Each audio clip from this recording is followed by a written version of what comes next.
All right, bro. So there's something unique that we have in common.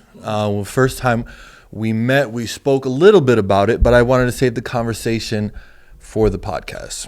So boom. Being a first generation immigrant. Feel me? A lot of people don't know. I'm first generation on my mother's side. My mom's from the Dominican Republic.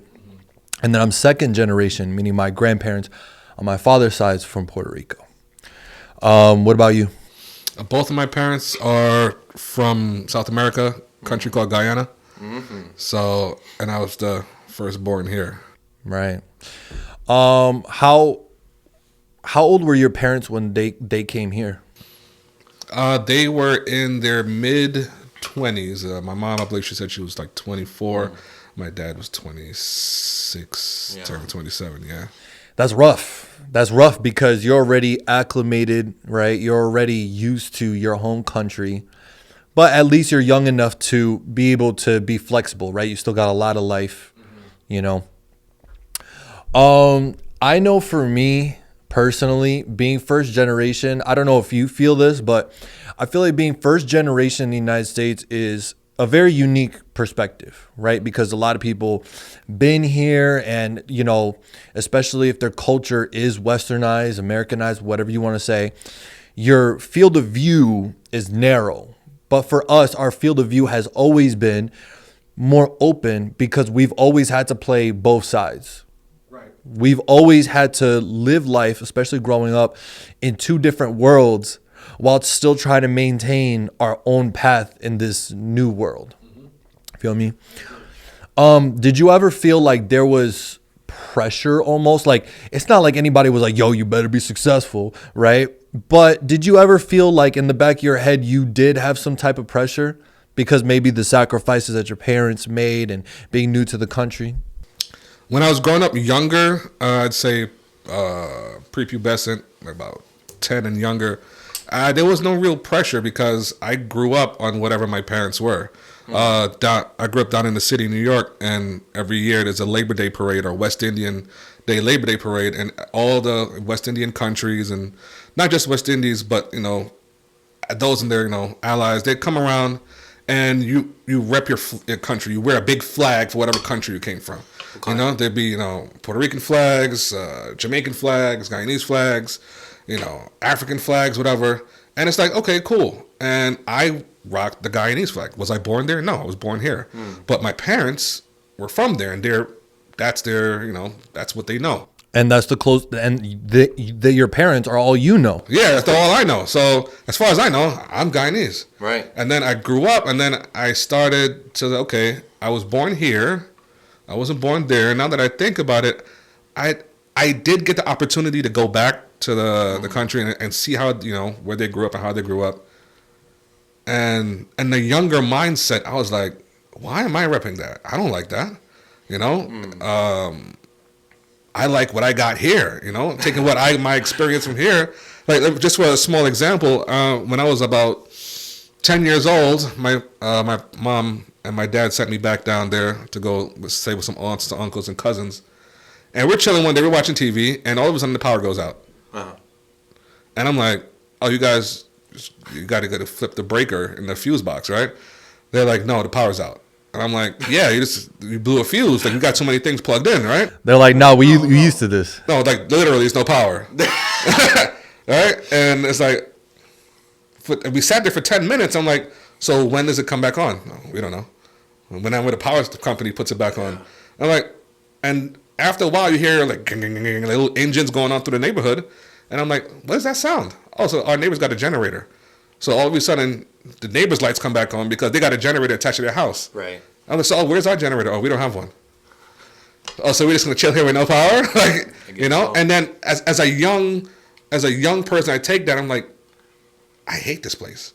But now I see why my parents and their parents, I see why they left, you know? And then now growing up, I'm like, I have this American notion, but it's from a selfish place now. Yeah. I used to have this thing like, oh, I'm proud to be an American. This country's so much better. You know, whatever. And then not so much shitting on where my parents came from, right, but just misunderstanding Well, they had to leave for a reason, right? They had to leave for a reason. No, and it wasn't all so bad. It's just that, I mean, their country just got their independence in 1966. Yeah, we've been here. We've been here hundreds of years. Yeah. You know what I'm saying? Yeah. So it's unfair to do that comparison because I was young. But now that I'm older, I do have appreciation for where they came from. Yeah. But now I also growing up in America and having this American stereotypes and everything beaten into my head. I'm fine with it. My loyalty is more. I would say my loyalty is more here. Yeah, and there was a long time in my life where I was not only made to feel guilty by my own people, but I just had to come to the realization I am proud to be an American. I do love my country. You know what I mean? Like, the thing is that growing up, it was like a battle. You know what I'm saying? Anytime that I would stray away from the quote unquote culture, right? Yeah. There was always that struggle, that pullback. You know what I mean?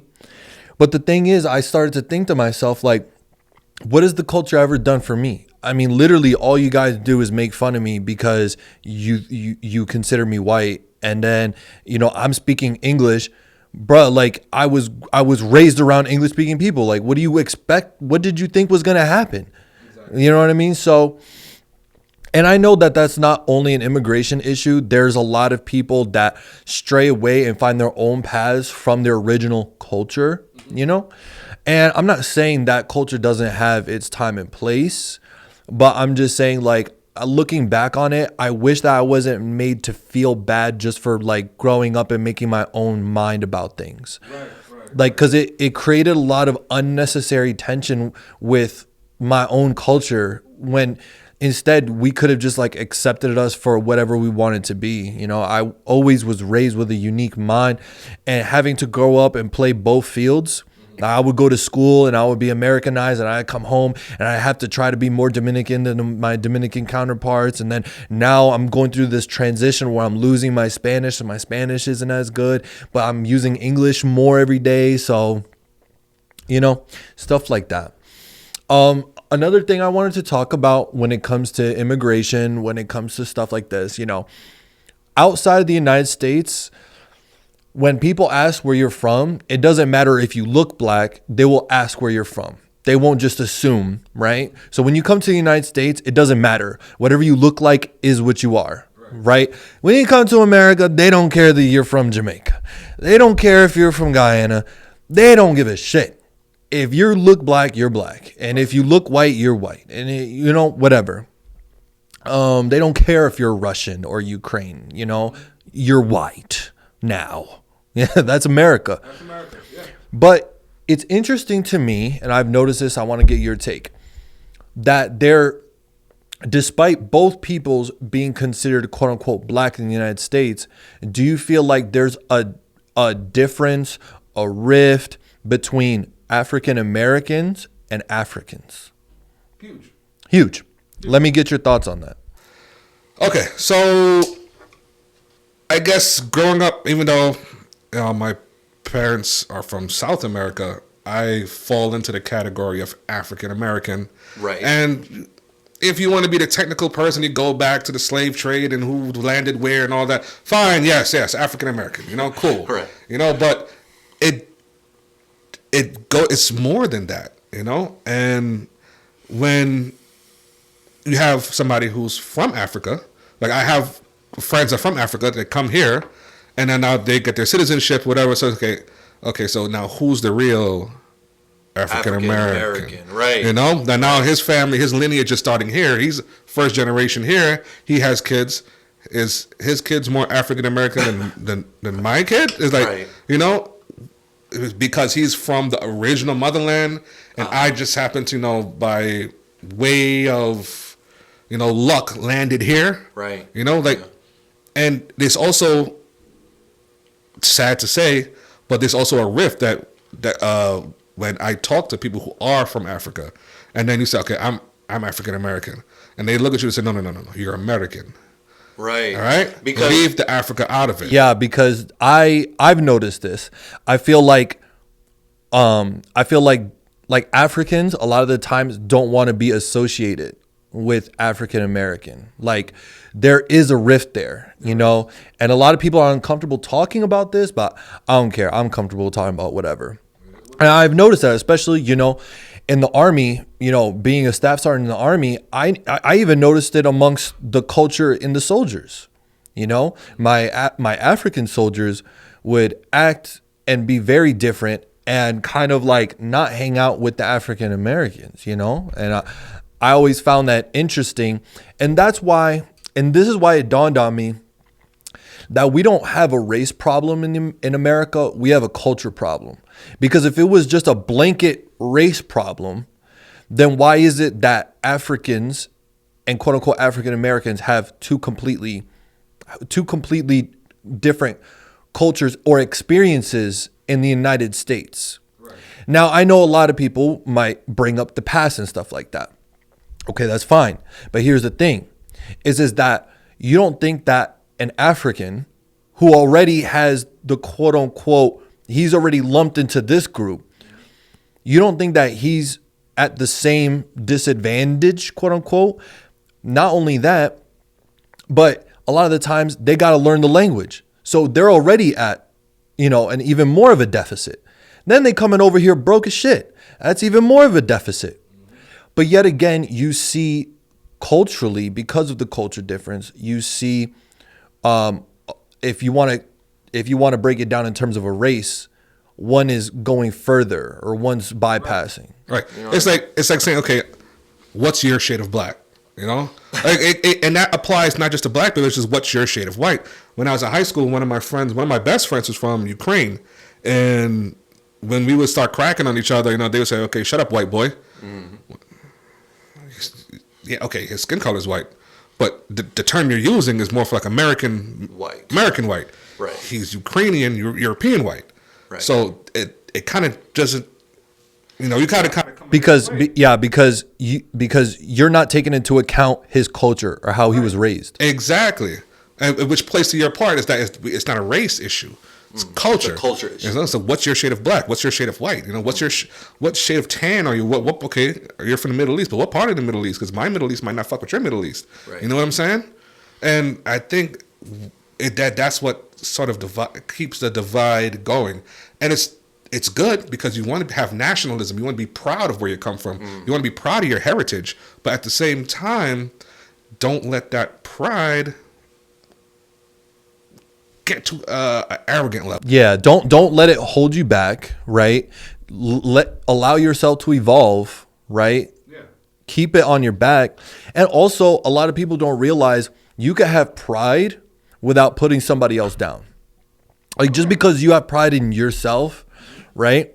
It doesn't mean you have to put somebody else down. Because I see that a lot nowadays. You know, I see a lot of people be like, okay, so I'm this, you're that. And therefore, you know, I'm proud, but you can't be proud, but I could be proud. I get it all the time. Because, like I said, my parents come from South America, from Guyana. Their primary language is English. Mm-hmm. Right? So they never got the time to speak Spanish like a lot of other countries down in South America. Right? They're right next to Venezuela, no Spanish. They're right next to Suriname, they don't speak Dutch. Right? They're right next to Brazil, there's no Portuguese or Brazil. They were the only ones down there and said, okay, we're going to rock English out. So when I say, I come from South America, and some people hit me with the Spanish immediately, I said, hold on. Hold on. Yeah. I don't know. I come from the only English one down there who's rocking out. They said, how your parents from that? They didn't learn it? Your grandparents didn't learn it? Right. I said, no.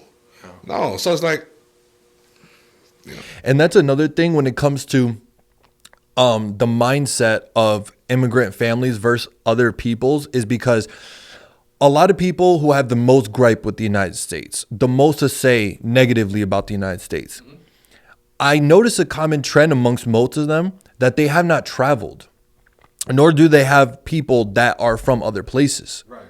Because, you know, I'm not, this is going to sound bad, but whatever. Like if you were to go to Somalia, right? Mm-hmm. Their government's a shit show. There's still slavery. There's immense poverty. I'm not saying that, listen, my ex was Somali. All right. Like, but I'm just saying, like, there are ugly truths about other countries. And I just kind of feel like, listen, if you've traveled and you've come to the conclusion that America's whack, that's on you. But like, don't sit there and sit here and be like, wow, we're the worst nation ever. You know what I'm saying? Like, all right, let me put it this way. Bad things will always happen, and bad thing that will never not be a thing. Right. There are dumbasses from every single race. Of course. But here's the thing, is that if it ended up on the news, that means it's not happening that much. You understand what I'm saying? Like, why is it that crimes in Chicago, gun violence and mass shootings in Chicago don't come up on international news as mass shootings? Because it's just another day in the hood. So if you were to hear about something on the news, why is it news? If dog bites man, that's not news. That's regular shit. But if a man bites a dog, that's news. So bad things are always going to happen. But the same way you don't want somebody to come across the aisle and be like, oh, wow, you see them in Chicago, they're doing mass shootings. That means they're all like that. No, because that's unfair and that could lead into racism, right? But if you feel like that, then reach across the aisle and give the same thing, the same courtesy to somebody else. Just because something happened over here, don't make it out to seem like everybody, just because that person was a part of that bad thing, that it reflects everybody. An exception, not the rule. Exactly. Because I feel like this is why I don't buy into racism is only race, like black people can't be racist in the United States. This is why I don't buy into that. Is because, one, I know it's not true. I've come from personal experience. I have witnessed a lot of racism from black people, even interracial racism, right? Mm-hmm. Oh, there's color war. There's plenty. There's plenty. Don't get me started. We all know what it is. Yeah. But not only that, there's literally racism in every country. There's literally colorists in every nation. So I don't think that racism is just because you're quote unquote punching up, you're still, you know what I mean? Like, you're still doing the exact same thing that somebody else, that's why when I was raised in this country, especially being a Latino is like living with a white roommate and a black roommate, and they're just arguing constantly while you're just like doing the dishes, right. Si, señor, and taking out the trash. Like, we're just chilling here, bro, in the middle, just like, all right, while everybody else is back and forth. But here's the thing, is that you go to the Dominican Republic, you're going to find plenty of racism there. You're going to find plenty of racism in Puerto Rico. You're going to find plenty of racism in Africa. If I were to go to Africa, I'd probably be discriminated against too. We're doing a survey around the country on the way population handles themselves and speaks and deals with their friends and interact with their peers.